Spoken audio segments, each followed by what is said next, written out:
On today's episode, we're going to talk about big leadership challenges facing organisations and what we can do about them. And these are trends that I've been hearing from team members and organisations that we work with.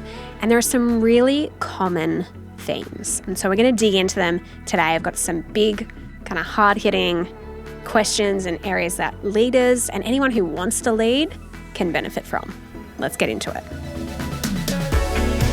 This is a podcast about making work work. You'll learn about leadership, career growth, and how to navigate those weird work challenges. I run a HR consulting business called Boldside, where I help leaders build epic team cultures. If you lead a team or run a business and you think I can help, let's connect on LinkedIn. My name is Shelley Johnson, and this is Work.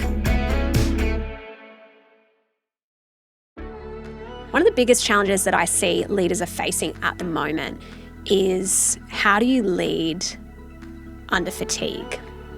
And it's really interesting. There's a lot of discussion about well-being at work when it comes to employees in general. I think one area we may be not talking about as much is what does it look like when you are leading a team who maybe are struggling with their well-being and you yourself are fatigued. And leadership is an energy draining gig because you're constantly thinking about my team, what they need from me, how do I support them, what are they going through. You feel like you always need to be on for everyone else. And in that way, often I see leaders neglect their own well-being. And so how do you lead in that kind of context without burning out? And I think about energizing a team. That's this, like, it's like, how do you energize people if you yourself are on low battery mode? It's just not doable. So one area I think is really important, if you're going to lead, you have to have practices that help you recover. And not just recover, but also rest, and they're two different things. And so some people think of, and actually Phil Wolffe, he came on, he is a wellbeing specialist and he runs a business called Connects on helping organizations build their wellbeing. He talks about the difference between active recovery and rest. And there's a previous episode, I'll put the link in the show notes, where he talks a lot about building your well-being. And I think it's really important that you figure out how you recover and you do that with intention. Because what I see for a lot of leaders that I've been working with is that they're running at 150% and there is no margin for rest. And if you want to lead well, you have to be well. That is just non-negotiable. If you want to lead well, you have to be well. That's what your team actually need from you. And so I want you to think about what your recovery looks like, what your rest looks like, how you do that with intention. And then I guess another challenge I've been thinking about for anyone who's a leader, this might be a bit like hard hitting and some people might find this annoying to hear, but sometimes I think that we have really high expectations of our leaders. We have really high expectations of what our boss should do, and rightly so. Like, they're in a position of influence. They are held to higher standards. I guess there's just this thing for me that's been on my radar of sometimes we also need to have empathy for people in leadership, that it is a challenging job and they don't often get any training and support in how to lead. They haven't been given the skills and the tool set and the toolkit to upskill them when they first get the job. And so they're learning. And it's like a trial by error kind of thing. It's like sink or swim. And that is like a leadership strategy most people get. And sink or swim as a leadership strategy or a leadership development strategy is completely ineffective. But for most managers, that's how they learn. They learn on the job. And that means that I just think it's so many things about it. It's a really challenging gig. You're dealing with really complex people. Like, we're all weird. We all have our amazing quirks and things that make us us. We also come with problems as people, and I do think that we can sometimes give our leaders more empathy. And that might hit hard, but you might not like that. You might think, well, my manager is an absolute idiot. You know, maybe, maybe they are, but maybe they actually haven't had any development and they haven't had the proper training. And we have to look at that and go, okay, cool. Well, how can I help them? How can I support them? And yes, please hear me. I believe that all leaders should have enough of a growth mindset to be pursuing their own development. Even if the organization's not giving them stuff to grow them, they should be listening to pods. They should be listening, they should be upskilling themselves. But sometimes we just need to give our managers some grace that they're learning. And it is a really hard job. So anyway, there's challenges I see for leaders right now. They're leading while fatigued. and they don't maybe know how to recover and rest. And then the flip side is that sometimes team members don't have enough empathy for what it means to be a leader. And I would love to see this dynamic where team members empathize with the challenges of leadership and leaders empathize with the challenges of, hey, I have to understand my team. I have to understand their motivators. I have to help them get better. And to do that, I have to grow. And so leaders need to prioritize their growth, and team members also need to, see it from a different perspective. That's my first one. Okay, the other theme that I'm seeing coming up for organizations and team members in general is, how do you create a great performance culture in the long term? So what we tend to see, and when organizations are working with us, they'll come to us and they'll say things like, we have peaks where we can perform well, but we don't perform consistently over time. So it's kind of like it's a up and down, like I'm doing a roller coaster with my hand. The performance dips and drops. And instead, what organizations want is they want consistent performance over the long term. So we kind of distill it down to, okay, well, if you want consistent performance in the long term, you need to know what are the traits that drive great performance. And I would say there are 3 cultural traits that you will see on great teams. And the first one is grit. Are they gritty? Angela Duckworth defines grit as passion and perseverance. Do they have the passion and drive and the perseverance to stick with something? The second trait we'll see is gratitude.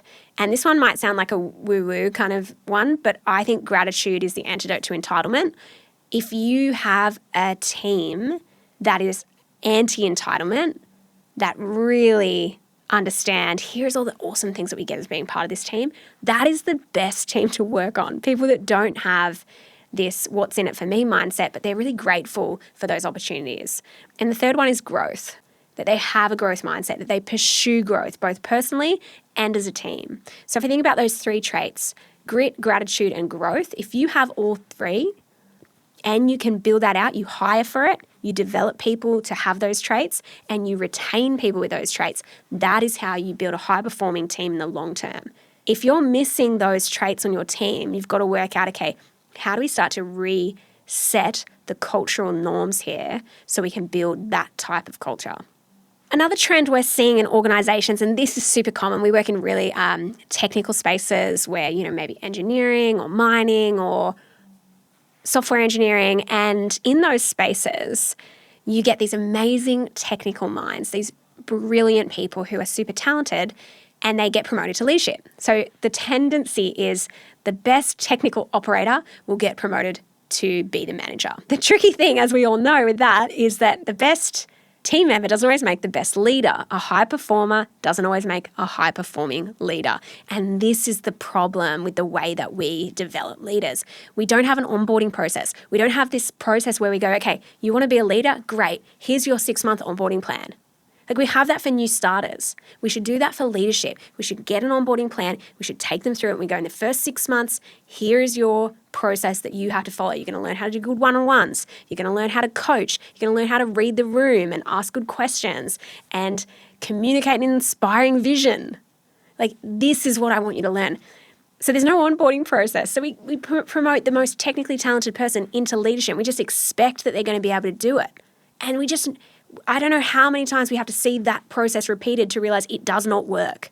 It just does not work. If you want to lead well, if you want an organization that has great leaders, you have to develop them.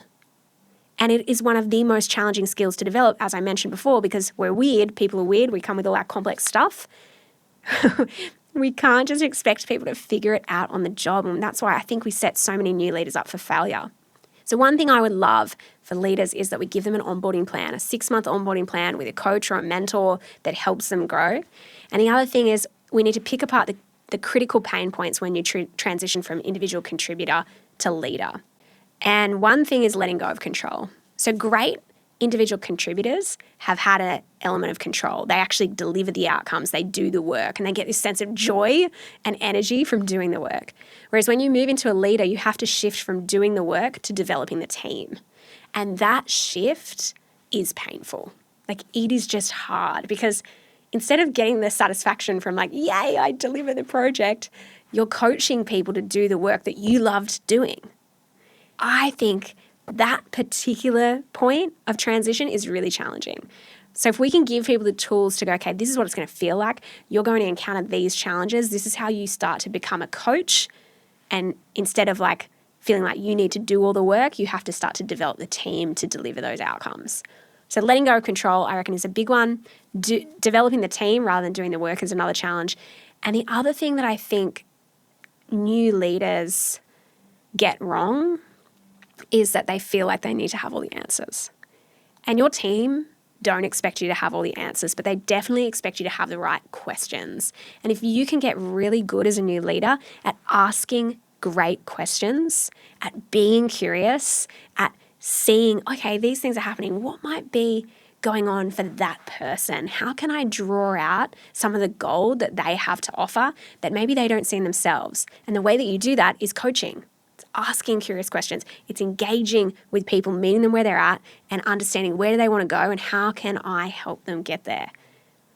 Giving people that space to kind of talk through their ideas, talk through their goals, talk through their challenges, that all happens when you ask great questions, not when you have all the answers.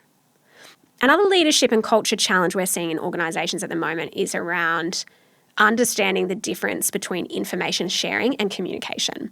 And in most surveys that go out, like employee engagement surveys, the biggest area of pain or the biggest pain point in that organization almost always relates to communication. So people come back and go, we don't get communicated with, we're not up to date with what's happening. We don't feel like we understand the goals or whatever. So there's this kind of communication gap that most organizations have. And so what we do when we get this like feedback from our employees, we're like, okay, communication's struggling. And so we go, well, what do? We will just give all this information. And so we confuse communication and information sharing. They are not the same thing. I can consume an update. I can read a Teams message or Teams update. That doesn't mean I feel communicated with. If we think about communication, what is it? It's a two-way dialogue. It is a conversation. It has connection involved. If I think, okay, when I define communication in my head, I think communication is made up of conversation and connection. Those two things. So when your employees, when your team are asking you for communication, they're not asking for more bloody Teams updates. They're not asking for you to do the status update, like push that out in the staff weekly newsletter. What they're asking for is two-way dialogue. And that takes time, it takes investment, it takes effort.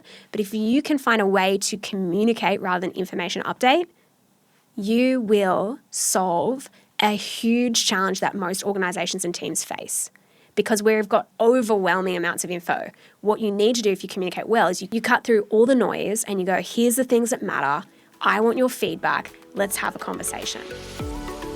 Do you want to grow in your career? Are you after a fresh start or some inspiration? Or perhaps you're in a career crisis? The book Sort Your Career Out and Make More Money by Shelley Johnson and Glenn James is such a great resource at any stage in your career. It will give you practical strategies for things like getting a promotion, making more money, moving into a leadership role, taking career risks, or if it's time to quit your job, and so much more. You can find Sort Your Career Out and Make More Money wherever good books are sold or via the link in the podcast show notes. It's also available as an audiobook. One other really big trend I'm seeing at the moment with teams and organisations we're working with is this desire to have a psychologically safe workplace that can have courageous conversations. So how do we have both? How do we create a culture where people can speak up and feel safe and challenge one another? And I think the first thing we need to do is go, okay, well, we need to understand what's stopping people from speaking up right now. Because there's always a reason. We need to uncover what is the reason, what's stopping them.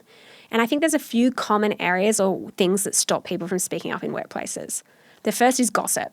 If we have a culture of gossip, people aren't going to speak up because they're not going to feel like that information they're sharing or the concern they have is going to be held in confidence. So gossip stops people from speaking up. A defensive response from a manager or senior people in the business stops people from speaking up. Judgmental or accusatory or blame-shifting kind of tones and cultural norms stop people from speaking up. You've got to work out what's currently happening that's stopping our team from having those courageous conversations, and you've got to confront them. The next thing I want you to do, if you're a manager and you want to create a psychologically safe environment, or you're a team member and you're just conscious of this, You have to watch your reaction when you're in a difficult conversation. So I was in a meeting recently, and it was a tough meeting, and I asked the group a question about how they were doing, and everyone just went silent. And it was like pulling teeth. And I'd worked with this team for a while, and I hadn't seen them like that before. And I was really surprised. I was like, what's going on? Like, what is going on? And afterwards, we kind of debriefed what was happening with like one of the key leaders in the business. I was like, what was happening there? And through the week, there'd been some really tricky, complex situations. And I was thinking in that moment, when you're watching people's reactions in tough conversations, if there's eye rolls, if there's defensiveness, if there's big sighs, if people just stonewall and check out, those things really matter. And when you're having a difficult conversation, the non-verbal cues are almost more important than what you're saying. And so reading that, and if you're a manager, you have to watch your non-verbal cues. Like you have to see, okay, how am I showing up? When someone disagrees with me, what is my facial expression doing? Like if I'm getting visibly annoyed, they're not going to feel safe to speak up. Like I have to know, what is it like to, as my good friend Rowan Dredge says, what is it like to be on the other side of me? So a couple of strategies that can work is to thank people when they disagree. So if someone says something and they're like, hey, I don't really agree with that, this is what I think, just go, hey, thanks for being honest and disagreeing with me there, because that's the type of conversation I want us to have. So you're acknowledging, hey, that behavior is not just okay, it's embraced, it's valuable. You're actually celebrating the fact that someone did that. And then the other thing you can do if you want to build a psychologically safe environment is you have to create a culture of curiosity. At Boldside, we talk about how curiosity is the antidote to defensiveness. So if you feel like there's a defensive tone or defensive response when you're having like tough discussions, the antidote is curiosity. So how do you spark those curious moments? We talked about already those curious questions. It's things like, tell me more. I'd love to hear more about that. I feel like maybe you've got something you want to say that's different. Can you talk me through that? Or I'd love to get your take on this. I feel like we see this from different perspectives. Actively seeking it out and modeling curiosity in high stakes conversations is how you build psychological safety. And then repeating back, playing back what that person has said, it's just a beautiful and powerful way to validate them, to make them feel heard, and to also say, cool, I'm really glad you said that. Let's dig in more and understand where you're coming from. And if you want to build that sense of psychological safety, I would say start with curiosity, understand what's stopping the team from speaking out right now, and watch your own reaction. Be mindful of your body language. It matters. The nonverbal cues really matter. The last theme we are hearing, and it links in very much with that last point on psychological safety, is the problem with nice cultures. And sometimes nice is thrown around of like code word. Can it be like, I would say like artificial niceness? Like it's like, we're all nice, but really we don't tell each other the truth. And I think niceness is kind of like sugarcoating, and it can be like artificial sweetener. It's like, if you ever have anything with artificial sweetener in it, it leaves a bad taste in your mouth. Like you just know, you're like, it's not the real deal. It is not the real stuff. I do not like this bloody fake sugar. And sugarcoating, niceness in inverted commas, is that.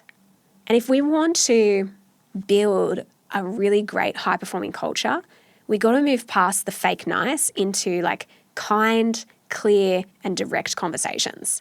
And that to me is like such a gift to people. Like if I think about what it means for someone to give you clear and kind feedback, it is a gift. And so we need to start to see it in that way. And I don't like want people to go around like ruthlessly, like just tearing people to shreds. Like that's not what I'm saying. But what I do want is organizations and teams that can have difficult conversations in kindness, who can share tough truths, that's hard to say. It's like a tongue twister. But they do it from a place of, hey, we want the business to grow. We want this team to succeed, and I want you as an individual to succeed. And to do that, we're going to have to dig into some tough stuff, but we're going to get out better on the other side of this. And so nice isn't always nice. but kind, I think, and clear is always a win. They're the common trends we're seeing with leaders and teams at the moment. I want you, if you've got something out of this, share this with someone on your team or share this with a person who needs to hear it. And if you enjoy This Is Work podcast, I want you to give us a 5-star rating on Spotify or Apple. It really helps us to get the pod out there. Thanks so much for hanging out. See you soon.